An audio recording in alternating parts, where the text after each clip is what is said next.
Brooke Eagle, and we are back with another episode of the Forsyth Magazines podcast. And today I have Susan, the founder, the CEO of South 23rd. Hi, Susan. Hi. How's it going? It's great. Thank you so much for having me. Yeah, thanks for coming on. So, Susan, the first time I met you in person was at the Women on the Move conference. Yes, that was such a great conference. Yeah, she had a vendor booth set up. It was a good day. It was fun. It was wonderful. Lots of fun people. It was great meeting everyone. And your booth setup was incredible. You really went above and beyond. I always appreciate that. Thank you. I always try to stand out. Yeah. So, Susan, tell us a little bit about your business, how it got started. So I love to decorate, and I'm always looking through magazines and trying to catch the latest trends and styles. And so one day I just happened to be looking through this one magazine and noticed this really cute family, and they were doing an article. They had just refurbished and renovated this beautiful house. They were taking a picture of them in front of the house, and I noticed. Well, the house was beautiful and the family was adorable, but really caught my eye, strangely enough, was the little boxwoods with the burlap wrapped around the bottoms of the pots. And that was not really intended to be the focal point, but it's what caught my eye because that's what I look for. The little details, that's important. And I was thinking to myself, my gosh, that's nothing new. Florists have been doing that for years, and wedding planners. What if we were to come up with something that would display our personality like we do inside? So those fabrics we pick inside, decorate with, we don't normally have a lot of that. So then I started thinking about, well, what else could you use fabric for to drop your pot in? And it didn't exist. So after some investigating, I came to the conclusion that I needed to come up with something that would help with my pain point. Yeah, I love that. So when was this? When did you officially start the business? So strangely enough, I was an optician for 7 years, and that wasn't my passion for the rest of my life. So I had stopped working, and 2 weeks later, our daughter was scheduled to be married. Well, she ended up marrying, absolutely. But then I got this idea right after I had stopped working. So that was in May of 22. Okay. But I officially had my first sale 8 months ago, and that was August of 23. Okay. Yeah. Because it's a process, like getting a business started, getting a logo, promoting yourself, meeting people, the whole 9 yards. Well, the concept to customer was completely new to me. I had to figure out all the information. I had to figure out the prototype, who would do my prototype, who would manufacture it, what's the MOQ for each manufacturer, what kind of fabric did I need, what was the minimum I could order for just fabric alone. Yeah. So what's really exciting about this particular product was I just had people that just ended up falling in front of me. All the people moved in the right space at the right time. It was a really wonderful thing. Yeah, that's very cool. Okay, so Susan, I have a few get-to-know-you questions before we talk more about South 23rd. You ready? Yes. Okay. Question number 1. Do you count your steps? Absolutely. Absolutely. Me too. What's your goal for the day? Well, my goal is 10,000. Yeah. I don't always make it. Yeah. But I'm not. My watch the other day, it started telling me, because mine's 10,000 too, and I have not made that since like New York in September, right? But my watch, being snarky as it is, it knows it's my watch, said, "You have set goals. Will today be the day you meet them?"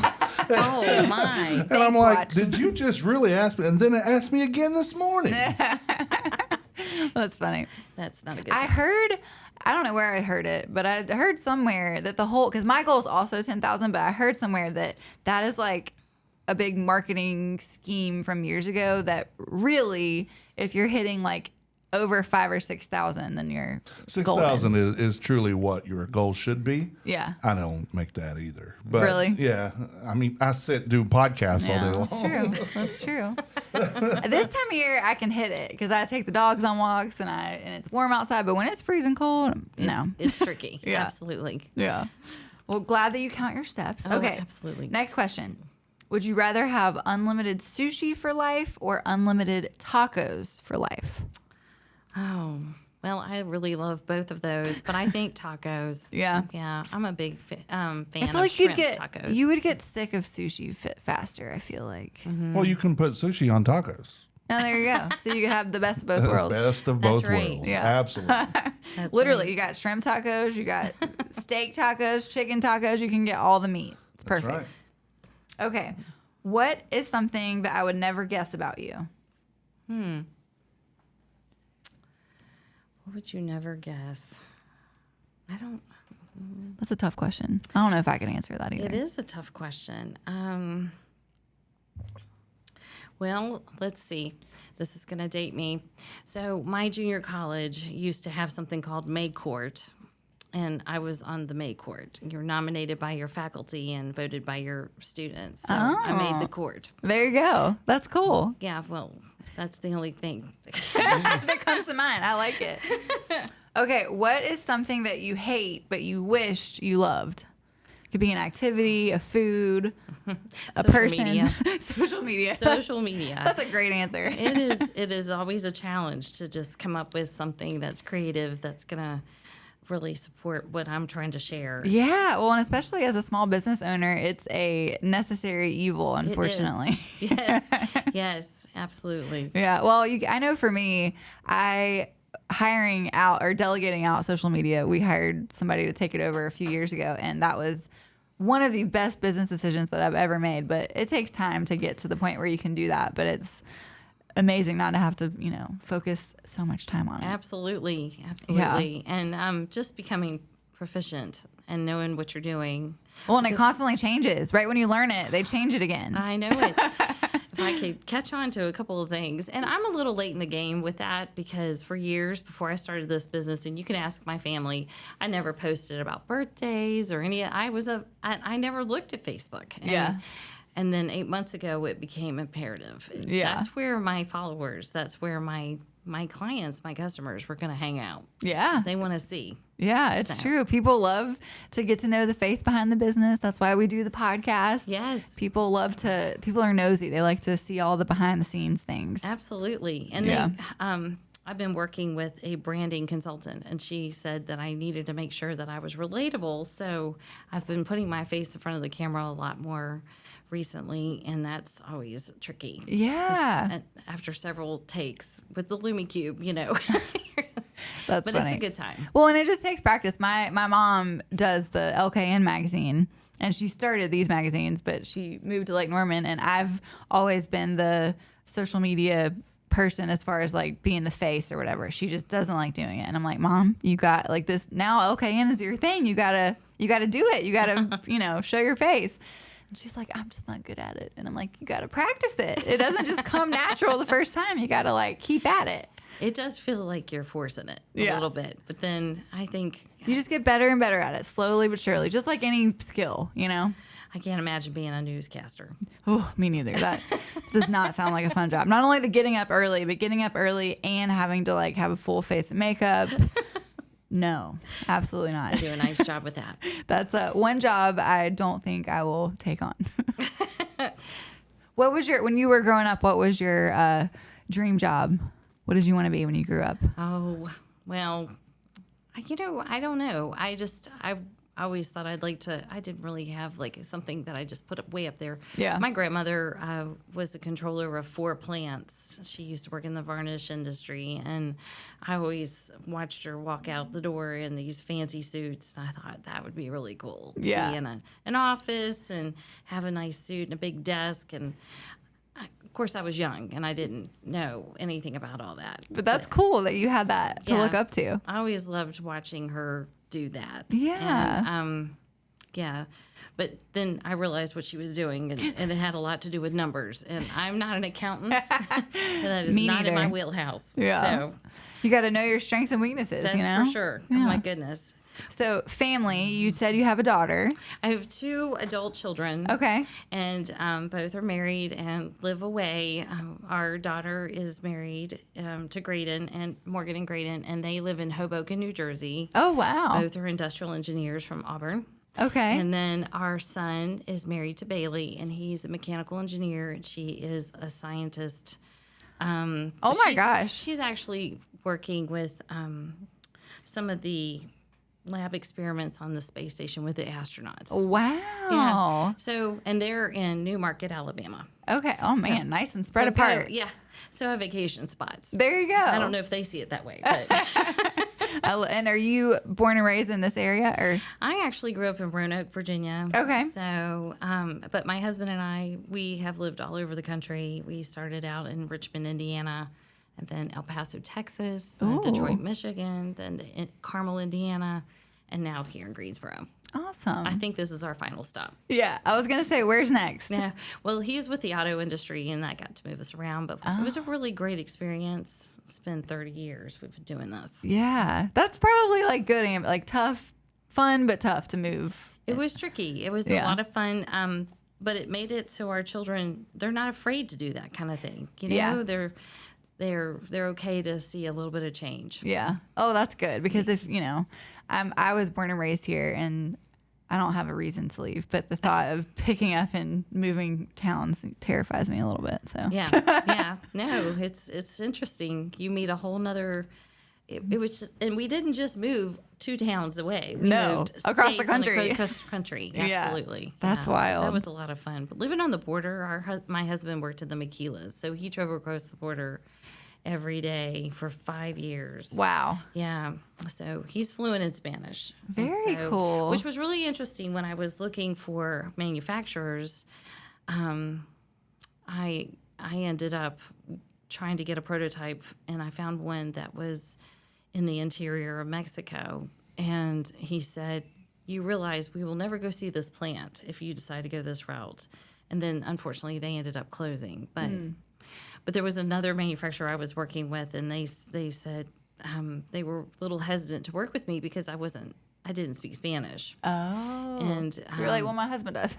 I know, that's what I said. He said, "Oh, I'll be on the phone anytime." And he said, it just concerned him that his team would want to have questions, and I wouldn't be able to answer those. Yeah. And so that's just how it all worked out. Yeah. So is that the manufacturer that you ended up going with? The manufacturer's in Asheboro, North Carolina. Oh, wow. Yes. So I kept it stateside, and I'm so pleased to say that. I was going to say, that's nice to be able to say. Yes, it's professionally sewn in Asheboro, North Carolina, and it has plastic inserts, and those are cut in Boone. Okay. Yeah, so I left. So like extremely local. Oh, absolutely. I love that. Yeah. That's important. Yes, and then it's packed in Kernersville. There you go. At home. Home At base. home in the basement. I love it. So funny. So what does your kids and your husband think about your business venture? So it's interesting because I was a stay-at-home mom for years, and then as they grew up, I started doing some sales opportunities and always available to support everyone else. So once everybody got married, You're like, okay, this is my time. it's my time. Absolutely. And they're all very supportive. They check in and they're like, "How's business?" But because there's a bunch of engineers there, they all are watching the lean process. They're all trying to make sure that I'm cutting all the waste out. And that's not my wheelhouse. I'm just like, we're going to turn this way and do this. Why are we doing it this way? Oh, because I like it that way. So that's funny. they're very A supportive. family full of engineers. I love it. Yes. So we don't always think the same way. But that can be good. Yes. Yeah, you don't want me. So I have the magazine. Me and my mom work together, and we are pretty similar, but also have our differences, which is good. And then with my other business, with the gym, the 3 of us are as opposite as we could possibly be, and it works out very well. Gives to have you lots of different diversity. strengths. Yeah, different. You can kind of play on your strengths and weaknesses. I love That's good. that. I love it. Yeah. So I know you didn't ask this yet, but I was going to tell you how we came up with this name. Yes, please do. So Dave and I set up house out in Richmond, Indiana, right after we got married, and we bought our first house at 409 South 23rd Street. Aww. So that's where South 23rd came from. People struggle to come up with business names. It's tricky. Yeah, I love it. I love that. So it was actually my second round at a name. The first one I thought was the name was On the Porch Designs. And then I had someone reach out to me and he said, I saw you on Facebook. And I'm like, I'm not on Facebook I'm not yet. on Facebook yet. That's exactly what I said. And I went back to one of my branding groups and I said, what do you think of this? And they go, that's problematic. We can do something different. So Yeah. you're absolutely right. It is tricky to come up with a name. Well, because I mean, it's like choosing a name for a baby. You Absolutely. know, you kind of got to stick with it once you. It's going to be there for a minute. It's important, and people are going to ask you where that name come from. So you have to needs to have a good story behind it. Be easy to pronounce, easy to spell. Yeah, that's awesome. Yes. And so creating that brand and coming up with a name for the product so it becomes a household name. There you go. I'm just trying to make it so it's easy. Yeah. But that was another thing. Becoming an entrepreneur was very different. Learning how to come up with all of this. What's the biggest lesson that you've learned thus far that comes to mind? Well, I think my biggest challenge and lesson is introducing a completely new market. Yeah. There's nothing quite like this. And when I'm out doing shows or introducing and sharing it with people, you can almost see a light switch flip because they get the concept. Once you explain and kind of describe it, then they go, that's a really good idea. I've never seen that before. And I'm like, me either. That's why I had to create it. That's why I made it. That's my pain point. Yeah. So- Well, and that's cool because you don't have necessarily competition yet. And so I'm sure you will, but it's kind of cool to be the pioneer. Well, and right the now first. I'm having the market share for sure, but just getting it out to the masses is always So what is your vision and game plan for the next year, the next 5 years? So over the next year, the best I can see a huge correlation with me actually being in front of people. If I do the social media, it's I'm getting more and more followers, but a lot of my sales actually come from being in front of them. And so signing up for big shows, that's a big deal. So I did sign up recently for the Southern Christmas Show down in Charlotte. Oh, so cool. That is a huge commitment. It's a 10-day show. So Ooh. yeah. Goodness. Yeah, we'll see how that goes. Yeah.